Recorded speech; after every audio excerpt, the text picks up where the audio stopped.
Wait a second, ಈ success ಬಗ್ಗೆ ನಾನು ಮತ್ತೆ ಮಾತಾಡ್ತೇನೆ. ಬಟ್ ಅದಕ್ಕೂ ಮುಂಚೆ ಎಲ್ಲ ಬಿಗ್ನರ್ಸ್ಗೂ ಹೇಳೋದೇನೆಂದರೆ, ಇಫ್ ಇನ್ ಕೇಸ್ 18 ಡಿಸೆಂಬರ್ 2025 ಅಲ್ಲಿ ನನ್ನ ಚಾನಲ್ನ ಸ್ಟಾರ್ಟ್ ಮಾಡದೆ ಹೋಗಿದ್ರೆ, ಓಕೆ, ಯೂಟ್ಯೂಬರು ಈ ಮೆಸೇಜ್ ಆಗ್ತಿದ್ದಿಲ್ಲ.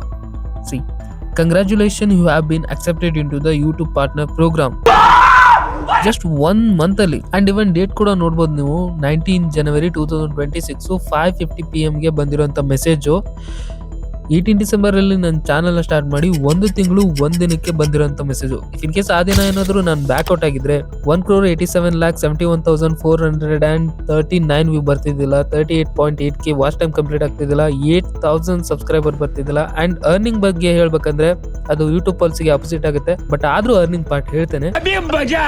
ಅದೇನಂದ್ರೆ ನನ್ನ channel earning $22K up to $67K man, seriously. And even 7 ಡೇಸಲ್ಲಿ ನನಗೆ ಬಂದಿರೋಂಥ ವ್ಯೂ 62,62,862 ವ್ಯೂ. ಆ್ಯಂಡ್ ಇವನ್ ಬೇರೆ ಚಾನಲ್ ತೋರಿಸಿ ನಾನು ಹೇಳ್ತಾ ಇಲ್ಲ, ನನ್ನದೇ ಚಾನಲ್ಲು ಮ್ಯೂಸಿಕ್ ಕ್ಷೇತ್ರದ್ದೇ ಹೇಳ್ತಾ ಇರೋದು. ಇಫ್ ಇನ್ ಕೇಸ್ ನೀವೇನಾದರೂ ಚಾನಲ್ನ ಸ್ಟಾರ್ಟ್ ಮಾಡೋದಾಗಿದ್ದರೆ, be with the consistency, be with the patience, believe in yourself, you can do it. And next ವಿಡಿಯೋದಲ್ಲಿ ಸಕ್ಸಸ್ ಬಗ್ಗೆ ಮಾತಾಡ್ತೇನೆ. Until then, see you, bye bye, love you all, take care.